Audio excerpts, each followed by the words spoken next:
So you've had a lot of experience with editing and with working with various editors. How do you approach the editing process?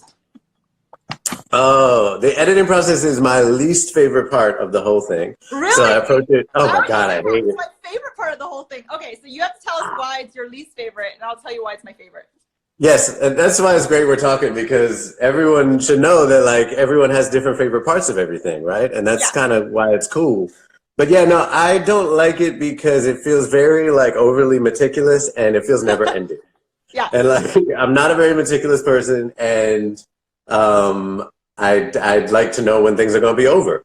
Yeah. Which is why quarantine is so much fun, right? Like, who knows? They just extended it, right? That's right. That's so right. I was literally just saying, like, editing can feel like that. Like, it's that, to me, it's like that sense of like, you know, you could hit something in editing while you're in the middle of edits and be like, oh wait, like this changes everything, and then you have to go back and like, and you gotta like, all yeah. that stuff. It's like surgery. You've got like, you're like a surgeon. You have to go in with a scalpel and take out all the stuff that is now totally different because of that one thing that you added, you know, that you were forced to add in chapter 3 or whatever. And the whole thing is now out of whack, right?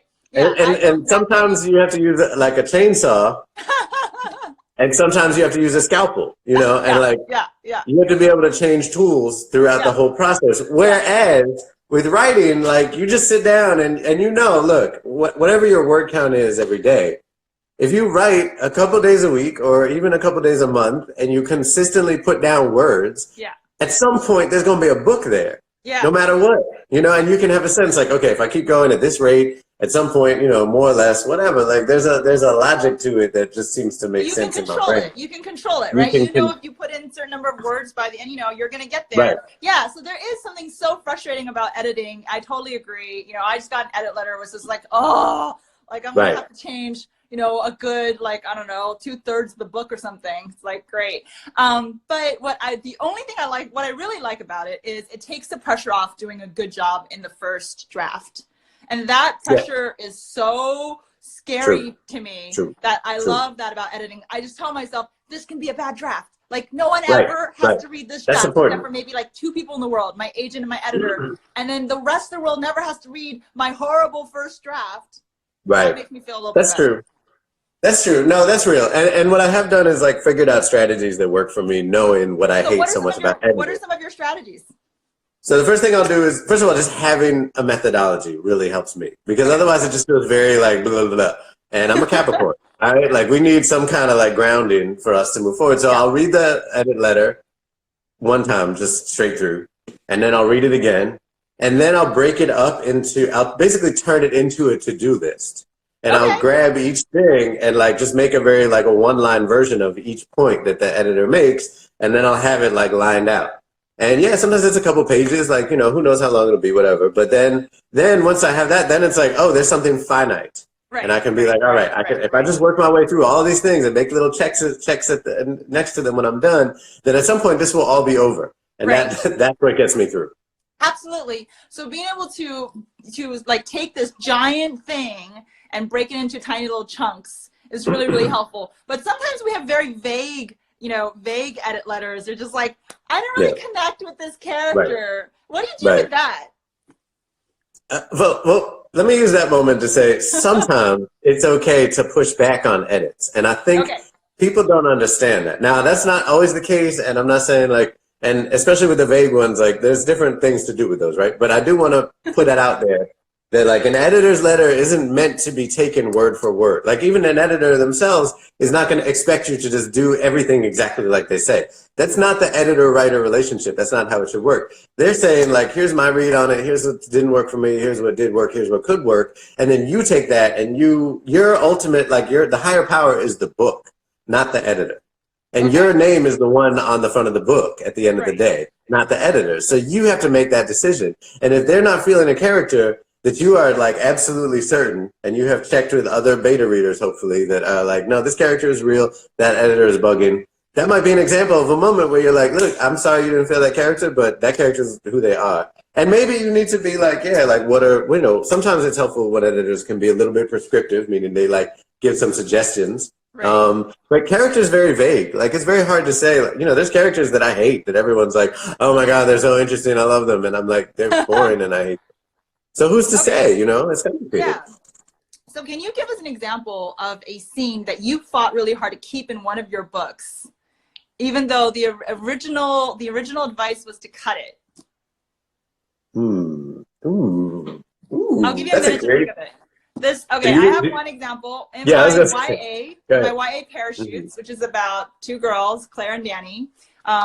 One of the scenes that I love writing was a scene in which Danny is in a grocery store and she sees this guy who's been like sexually harassing her. It's actually her teacher, and she's in the middle of like, you know, putting together her salad. Like, she's in one of these like Safeways, whatever, where you can make your own salad. And she starts to see this guy and she's like, oh crap, now I have to like leave. I hate this guy. I don't want to be waiting in line and have him have that awkward conversation with me. So she grabs the salad and she like hides in one of the aisles, like the pet food aisle, waiting for him to leave. But he just doesn't leave. He's there with his wife. He doesn't leave. So she starts eating the salad because she's so hungry. She's like starts eating the salad.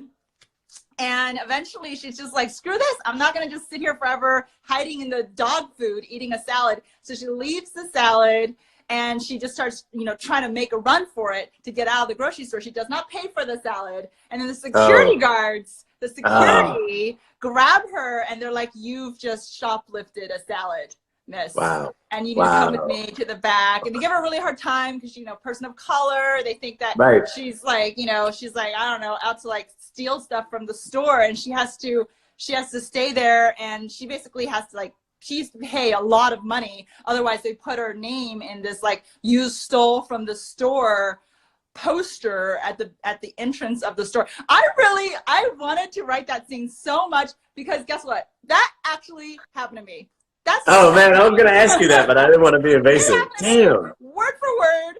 I remember in law school, it totally happened to me. I was scared shitless. I was just like, oh my God.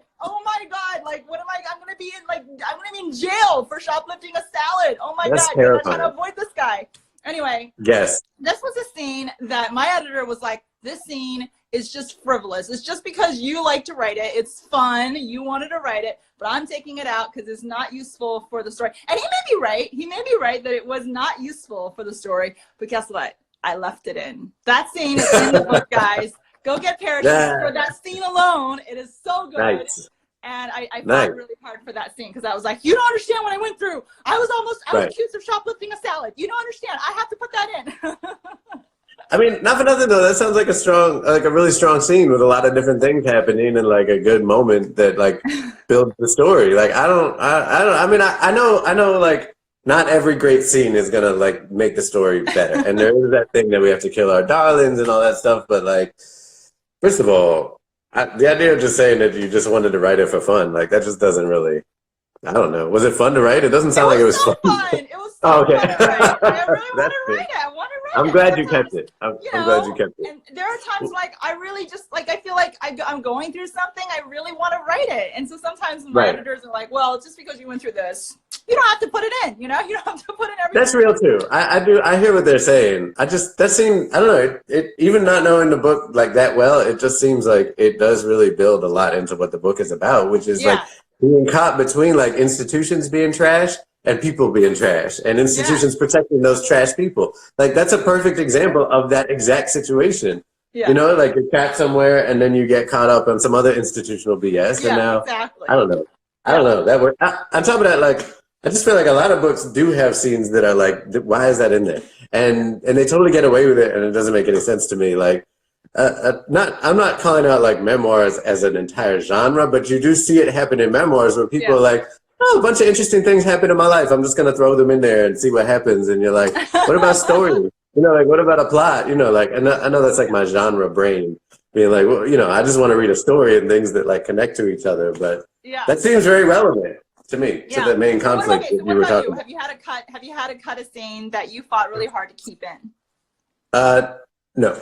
But what I have, there's one scene that I always think about in the editing conversation because it drove me bad shit. Are we saying shit? Are we allowed to say shit? I did. Just 3 times. I don't know, guys. I'm sorry if we're. I think we should keep it clean. Let's keep it clean from now on. Sorry. It drove me bat poop. Apologies. Yeah. And it was really a struggle scene for me because it's in Shadow Shaper, and it's a moment where Sierra finds out something, like a secret of who someone is that she's been trying to find the whole book, and she finally finds it out, and it turns out it's someone important in her life, and she's having this big emotional moment, and she's so happy to see that person. And then what happens next in this huge emotional moment is a total info dump.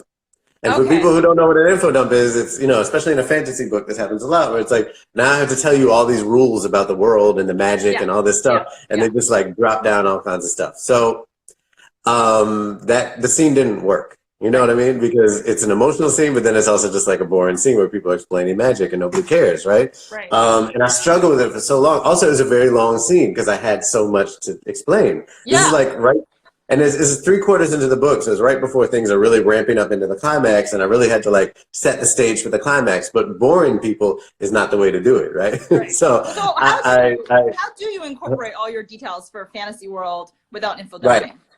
So that was my challenge in that moment. So one thing I did was just chop a lot of the info out and like distribute it across the book. It literally meant like I had to give characters expertise that I didn't realize they would have, and it changed the rest of the book, right? But that worked. But it meant that I had to go back in and make that work in each of its own scenes. Like it changed everything. And then so I still had like 7 pages of like people talking, just people talking. And yes, they're like floating over the ocean, but they're still just talking. Like that for this moment in the book, that wasn't okay for me. But eventually what really saved the day, and I found this to be true in a lot of scenarios with fiction particularly, is the idea of tension. And narrative tension is like so important. They say like conflict is like the heart of every story, and tension is kind of like a little micro version of that conflict that goes through every page, right? And the way that the scene was originally written, Sierra's so excited to see this person because she's, hasn't seen her in years and all this stuff. And that honestly like sucked all the tension out of the scene. And so instead, like I rethought it and I sort of developed, not just in that moment, but throughout the book, an ongoing thread where she's actually very resentful that person has disappeared. So when she sees her, it's like, oh, like, where have you been, right? And that single thing changes the whole dynamic. So now the person who's explaining stuff to her is doing it with a purpose in mind. She's trying to keep Sierra on her side and explain everything and say, look, I need you to understand why I did what I did, and et cetera, et cetera. And so there's an urgency there. And that transformed the scene, and that allowed me to then get away with having to, deal with some more like kind of complex stuff and magic and everything else. And that really kind of, that changed how I wrote, honestly. Right. Do you feel like you're now at the point of your career where you can feel if a book is working? Like when you're writing, it's working. You don't even really need an editor to tell you that, or? I would say the first part, yes, but the second part, no. Like as much as, yes, like you feel it, definitely I can feel a book working. But it's never 100% thing, right? So like a book can be working and it could even work better than it's working. And I've had experiences where I'm like, yeah, this is great. And then I'll turn it in and they'll be like, yeah, this is great. But what if like this twist happened? And then you're like, oh, what about that? And that can really be cool. So, I mean, that's why I really value editors, is that they'll push you even beyond, like, they're not just good for like taking things apart. They can really help you get it somewhere better too. Right. Well, okay. How's it been for you working with so many different editors? I mean, you're writing across many genres, many different houses, and you've also had a lot of editors switch around. Right. Fascinating. I feel like I learn a lot that way, in a way that not every writer gets to have that experience. There's a lot of writers that have only had one editor, and that totally works for them, and it's a comfort zone thing, So it's like, I understand how that could be nice, and sometimes I'm like, oh, that must be nice, because it is stressful sometimes to find a whole new person and find out how they work and everything. On the other hand, it's so intimate, right? It's so intimate. Absolutely. Yeah. But you learn a lot, and working with different people, you get perspectives on writing that you would just never have if you were just with the one person, and I do value that a lot. Like just, I know different editors have whole entirely different processes. They just all this, and so that's been great in a way. What about you? It's been, it's like you said, it's like you have to date a whole new person each time. You have to get through the whole right. You have to get through the here's who I am, here's who you are. Let's get through the small talk. Let's figure out each other's quirks, and then we can really get to know each other. So that is kind of hard, but at the same time, everybody is so different. It's like you said, I remember Sheryl was a very scientific, almost like a scientific editor. Oh yeah, so we've shared 2 editors now, Sheryl. right? We both had Sheryl. Right, yes. I forgot that you worked with Sheryl. And I love her, but she's so scientific, and she taught me so much about like looking at it with literally like a magnifying glass. Right. Yes, and her editorial letters are like really long. Yeah, they're like 30 pages. You're just like, oh my God. yeah, but she's great. I mean, I really learned a lot about writing working with her. She acquired Shadow Shaper, and that's who that's a book that I edited more than any other book, in part because it was Sheryl, and in part because I was learning through that process, like how structure works. And like, when I tell you, I literally on my office wall for like a couple years, I had that book laid out in cartoon form, basically, with like little sketches, and I would like cut off parts and put them over here, and then she had me do Wikipedia entries, like make up a Wikipedia and encyclopedia entries basically for the different magic and characters and everything, and that was all of it. I looked like a serial killer. Like it was so much. But that's how I learned to structure. I mean, but okay, through that process, right? Like, so Shadow Shaper, how long does it take you? How long did it take the whole thing take you to write and edit? That's complicated, right? Because so writing it took like 3 months, like because I was really excited, and I'm a Capricorn, and we go, just like gang. But then like submitting it took a couple of years. Like I submitted it and got rejected. That Shadow Shaper got rejected 50 times. Oh my I think God. this number 40 times, a lot. So it was just getting rejected all the time. At a certain point, an agent really like took it on himself to give me really great editorial feedback, even though he wasn't ready to rep me yet. Right. So I learned a lot that way, and that was really cool. But then it didn't get accepted. I started writing it in 2009. Okay. I started submitting it that year too. It didn't get accepted by Sheryl until October of 2012. Wow. And then it took you guys another year? And then 2 more years before it came out. 4 years before, okay. So how do you keep the faith for that long? Yeah. How do you keep motivated? That's a great question. To some extent, it's automatic pilot. Like once you're under contract, you don't really have a choice. That's like, that's your job. Don't break your contract. Right? Yeah. Right. But before that point, a lot of times the hardest moments were when I was struggling with that faith and being like, is there a point to this? Nobody wants this book. 40 rejections is a lot, But also Front Desk was rejected by every single publisher except for Scholastic. I always tell people this, And, wow. Harry Potter was rejected a ton of times. Yes, sometimes absolutely. Even the best stories we are both, Daniel and I have both been rejected a lot, and we've obviously bounced back. But it almost takes a superhuman ability to bounce back from repeated rejections, wouldn't you say? Yes, absolutely. And they make you better. Like I don't look back with anger at any of the rejections. Like they've helped me be a better writer, and they were in situations that wouldn't have worked out that well, and they let me hear. But yeah, I think people think too, like that once you get rejected, once you attain a certain level of kind of having made it, you don't get rejected anymore. Not true, but that's actually a good thing. That means that the business is actually trying to put out good books and not just like books by people who've made a name for themselves, and like, right. The Book of Lost Saints, which is the last adult book that I put out, that took like 7 years to find a publisher. And wow. And I know it's like one of the best books I've written, and that's just what it is. It's a weird book, and it had to have the right publisher. And that's actually true of every book. Like, you really need to find the right publisher. You got to find the audience. When you do. That's amazing. Yeah. That's wonderful. Okay, so what's it like switching from different age groups, different genres? I really enjoy it because it just keeps me, I don't know, I just feel like I have all those different people inside me. And I want to write for all. But do you like, because I'll be like working on YA, then I'll go to middle grade and be like, forget how to write middle grade. And I'm like, how do I do this again? A little bit, yeah. So sometimes, like, there's moments, Yeah, I don't know. I really love the ability to switch back and forth because you do it too, right? Like it kind of. Do you work on I like don't know, one project do you work on one project exclusively and then when it's done, then switch to another project? Do you work on some I project in try the to. morning? I try. Yeah, sometimes I've had to do both. I remember, I'll never forget, man. At one point, I was finishing the last book in my adult urban fantasy series, which is called The Bone Street Roomba, Battle Hill Bolero, and I was like grinding on it. I mean, I know. I remember you were texting me, and you were like, "I'm working in a hotel room. I'm working like at the airport." Oh yeah, that was Dr. Hill. Yes, yeah, that too. I was on some tight deadlines. Yeah. Star Wars also has really tight deadlines. Like they will just give you sometimes a couple months to write a book. For a second, because we're all working in really weird conditions. Like I'm working out of my closet right now. How can you write when the conditions are not perfect? When you don't have peace and quiet, when you're working in like a crowded airport, worried you might die from the virus. Like how do you do that? Because you obviously have succeeded in doing that. You've been able to train yourself to work in different conditions. Some of that was, first of all, remember crowded airports? It seems like another world now. Yeah, right? Wow, crowded airport. That's like sci-fi, like a horror movie. Yeah, no, the book I really learned how to do that with was Dactyl Hill and Last Shot, because both of those were on pretty tight turnarounds.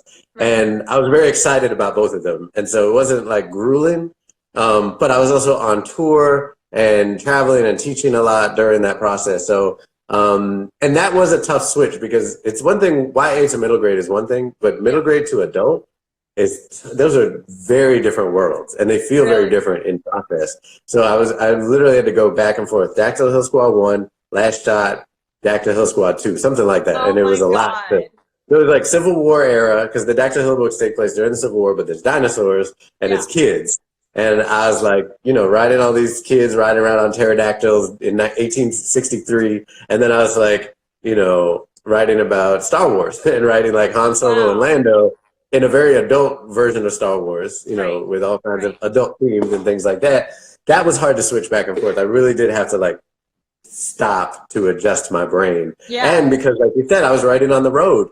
And I think what it is like, you have writers like jet lag almost. Right, exactly, because your brain is still in one world, and then you have to bring it over. Me. I was like writing parachutes, and all of a sudden I'd be like, I'd think of something to say, and then I was like, wait a minute, that's not what they would say. That's what Mia would say in front of me. Stop it, But that kind of stuff, like I find if you have somewhere to put it, it helps a lot, because your brain is trying to like give it somewhere. So it's like, okay, I got you. I'm gonna put it in this little notepad, and then we'll file it for, when you write the next front desk book, you'll have all the dialogue already written. There we go. Which is cool.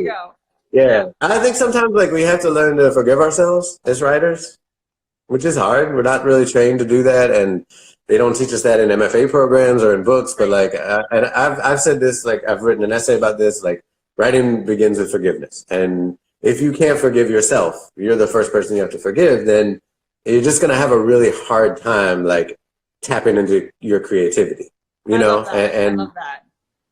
Because there's always like a voice to be like, oh, you didn't write yesterday, or you didn't even write enough yesterday, even if you wrote, or you haven't written for or you haven't written for like, why didn't you finish it?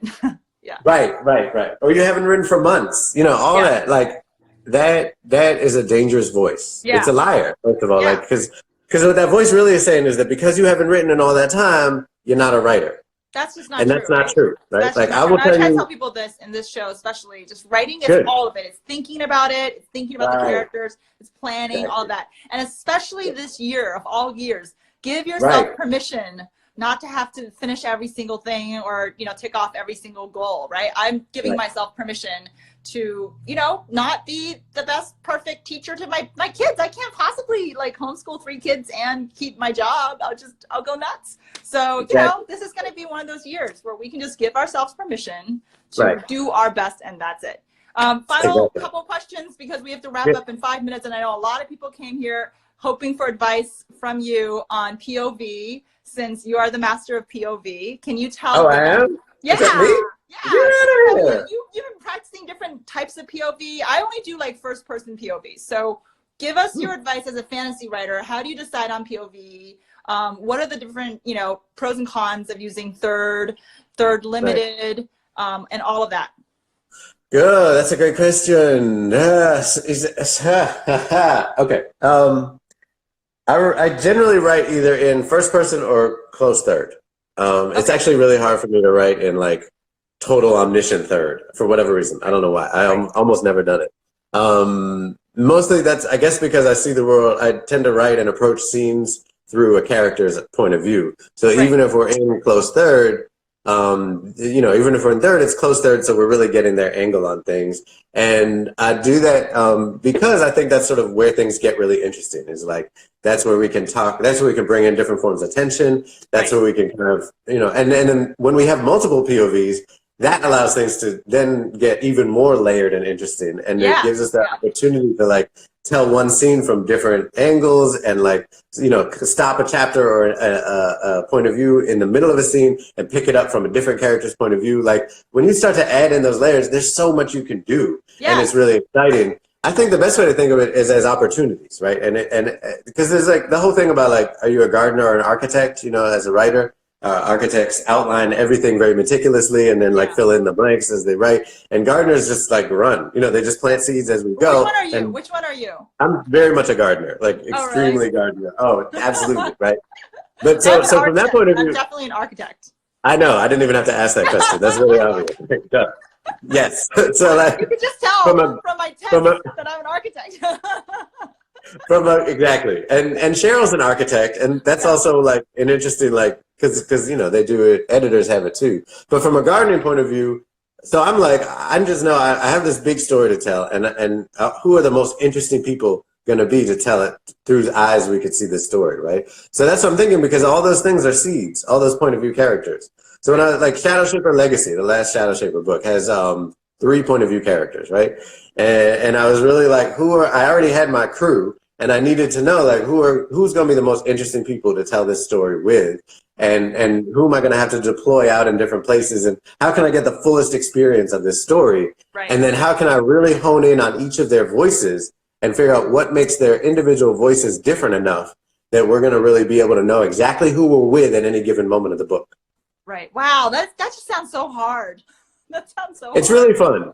It's really fun if you you know, if you lean into it. It's fun. It's just like, it almost feels like you'd have to build a bigger world. Is that right? Do you have to build a bigger world than if you're just doing first person? Yeah, and that's the joy of it, I think, is like you get to. You know, actually both of my first series started with single point of views and then expanded as they went. Oh, interesting. Yeah, which I didn't plan out. It just started to make sense. Like Half Resurrection Blues, which is my first novel, it follows Carlos, and he's half dead and half alive. It's an adult book, and it's first person singular present tense. Wow. And it's just him. Because it's me. Like it's very much like ripped right out of my own processing of my time as a paramedic in New York. Right. And like, because I was blogging, and I would be like, oh, this is what it's like, you know, saving a life. This is what it's like dealing with bureaucracy and other kinds of nonsense. And that was Carlos. Like, you know, I let him kind of run wild, and I gave him a world full of ghosts. But it's still Brooklyn, you know, it's still different kinds of people's emergencies. It was just different emergencies that I would make up. Right. So yeah. But I want to end with that. Like, what is it like? I mean, for you, you know, as a writer who's written closely from your point of view, from your own experience, right? Do you find that like really liberating, or is that like in some ways kind of annoying because people come up to you and you're like, they think they know you so well from reading your books? Right? This is happening to me, right? People like think I'm Mia. A lot of people actually call me Mia. Wow. Wow. You know, because it's so closely tied to my life story is so closely tied to Front Desk that a lot of people are like, no, like, remember this happened to you? And my own kids do this to me. They're like, don't you remember this happened to you when you were a kid? I'm like, that was from Front Desk. That didn't really happen. That's hilarious. Oh my God. I do think that's a reality, and like it bothers me when people make assumptions like that. They haven't done it too badly for me. Because I write fantasy, and that does help, you know, so like, oh, okay, it was Ghost, you know, like, so in some ways I think they don't realize how close I am actually to some of the characters. But in other ways, you know, it's very real. It's a phenomenon, and I see it happening a lot, but especially with like regular contemporary fiction, you know, people just make those assumptions and they just feel like they're allowed to. With Carlos, like, he makes a lot of the mistakes that I made in my 20s. And so I'm sort of like distanced from him by a decade by the time I was like, like half a decade by the time I started writing him. Yeah. And that kind of, and to answer that question, it is, Salsa Nocturna is the first collection of stories I put out. my first book ever, actually. And that's where we meet Carlos for the first time. And then that developed into that world. But yeah, it all came out of being a medic and making really bad choices, which is what makes for good books sometimes, you know, in my romantic life and in, in my like personal life in different ways. And then turning that into an action-packed adventure, you know, supernatural story in the streets of Brooklyn. I love it. So are you working on anything right now? Yes, I'm working on some Star Wars stuff, which is super fun, super top secret, very exciting. One of my favorite things in the world is writing Star Wars. I love that world. I've been a fan since I was 3. Wow. So that's really cool. How do you stay motivated in this really crazy time right now where there's so much distraction?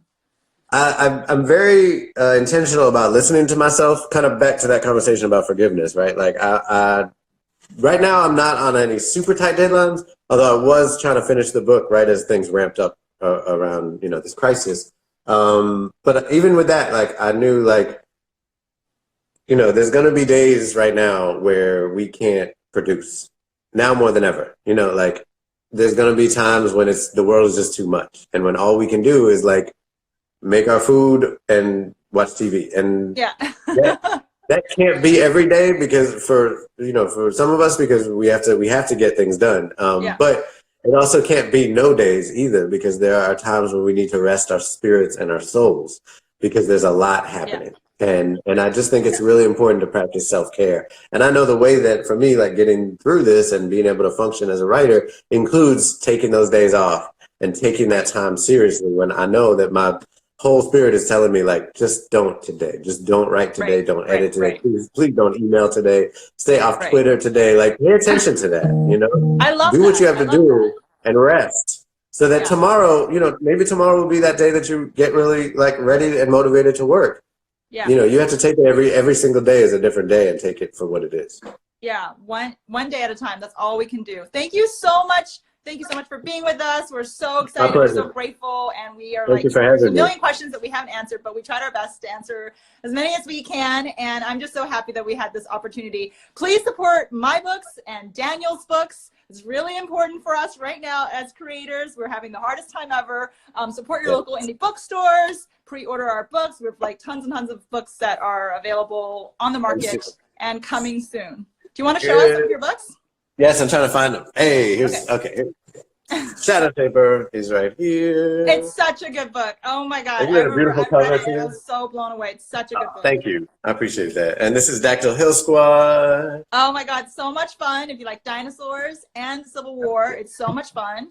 And this is an adult book, but it's the Book of Lost Saints. That's so awesome. I have to get that one. I don't have that one yet, but I will get that one. So thank you so much, Daniel. Thank you to our viewers. I will be back on Monday with another free online writing class. Hope this was helpful. Bye, you guys. Have fun. Take care, everybody. Bye.